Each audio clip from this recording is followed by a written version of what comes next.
We have discussed about the different types of chemical reactions. There are four types of chemical reactions: combination, also known as synthesis reaction, decomposition reaction, displacement reaction, and double displacement reaction. We also discussed that double displacement reaction is further divided into two types: precipitation reaction and neutralization reaction. In a neutralization reaction, an acid always reacts with a base to give salt and water. The example given is HCl, that is hydrochloric acid, reacts with NaOH, that is sodium hydroxide, to give NaCl, that is sodium chloride, plus water. So, what actually is an acid? What actually is a base? We will be discussing now.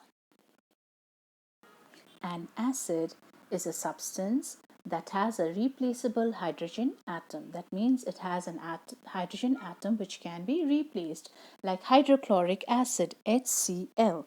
It contains a hydrogen atom which can be replaced. Sulfuric acid H2SO4, it has a hydrogen atom which can be replaced. Nitric acid HNO3, it also has a hydrogen atom which can be replaced. So a substance which has a replaceable hydrogen atom is known as an acid. And when an acid is dissolved in water, it produces hydronium ions H3O. So when it dissolves in water, it produces hydronium ions.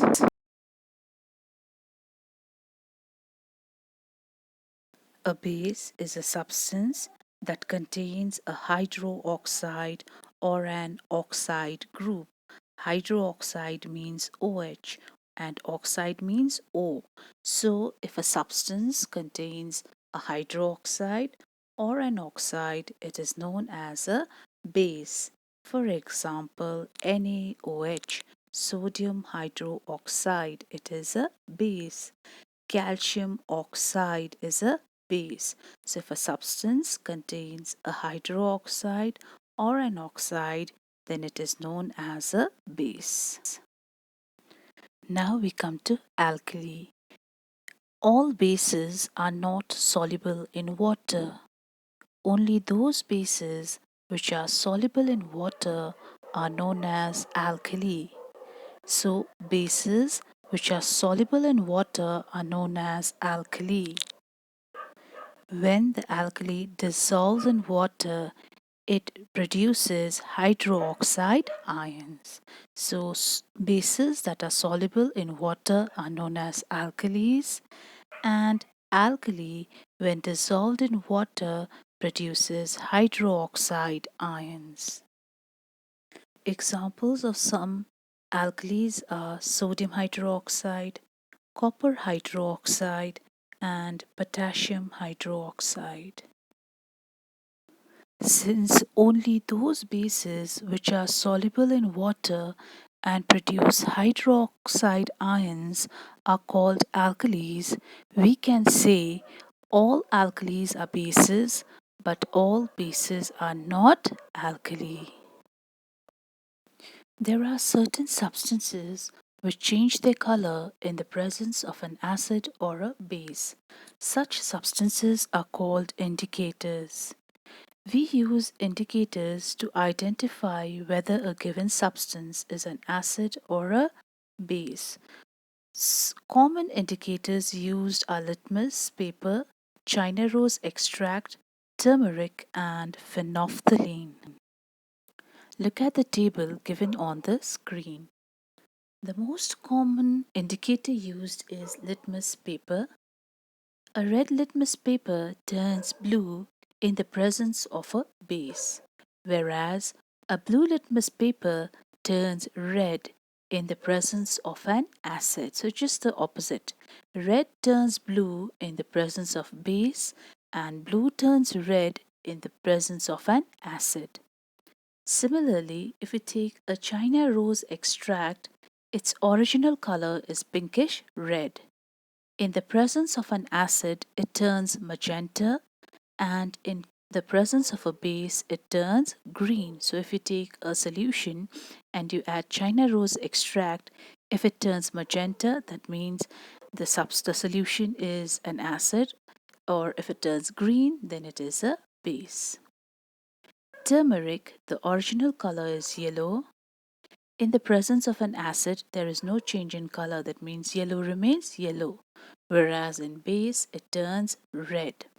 You must have noticed that if you spill any curry in your cloth and you wash it, since the soap contains a base, the color changes into red. So, turmeric, original color is yellow.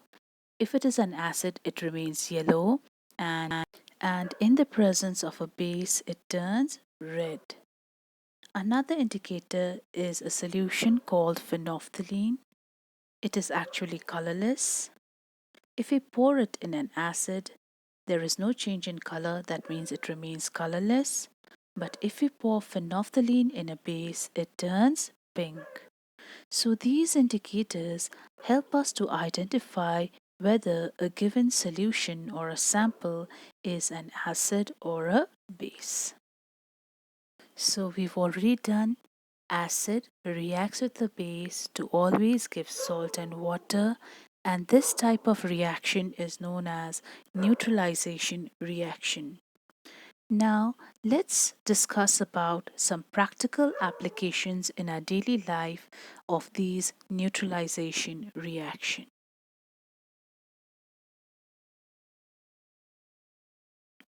When someone is stung by a bee, formic acid enters the skin and gives pain.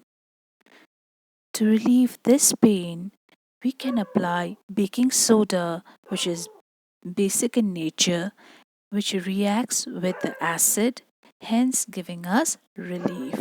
So, a bee sting is acidic, which can be relieved by applying baking soda, which is basic in nature, neutralizing the reaction. Now, just the opposite is there in the sting of wasp. The venom of wasp is basic. So what will we do? We'll apply an acid like vinegar. Vinegar is an acid. So the base and the acid reacts together to neutralize the reaction. Now every day we brush our teeth in the morning and before going to bed. Now what actually happens when we brush our teeth? In our teeth, the bacteria, it produces acid, and the toothpaste contains a base. Okay, so when the acid and the base react together, it neutralizes the reaction, hence keeping our teeth clean. So this is another application of neutralization reaction in our daily life. When we experience severe stomach pain or gastric problem, what do? We take antacid or we take Eno, and then it relieves the pain. So, actually, what happens is in our body, we know that in the stomach, hydrochloric acid is produced. So, sometimes when there is excessive production of this hydrochloric acid, we experience gastric problems or severe stomach ache. Antacid or Eno contains a base. So this base reacts with the hydrochloric acid, neutralizing the reaction and hence relieving us from the pain. So this is another example of practical application of neutralization reaction. Another application of neutralization reaction in our daily life is the use of conditioner after we shampoo our hair. When we use shampoo to wash our hair becomes rough due to the excessive base present in the shampoo. To neutralize this, we use a conditioner which contains a lot of acid. So, the base of the shampoo and the acid of the conditioner react together to neutralize the reaction, hence making a hair smooth and silky. There are many other applications of neutralization reactions in our daily life, but we will be discussing about only these. So today we discussed what is an acid, what is a base, what is an alkali, the different indicators used to identify acid and a base, and the practical applications of neutralization reaction. Thank you, everyone.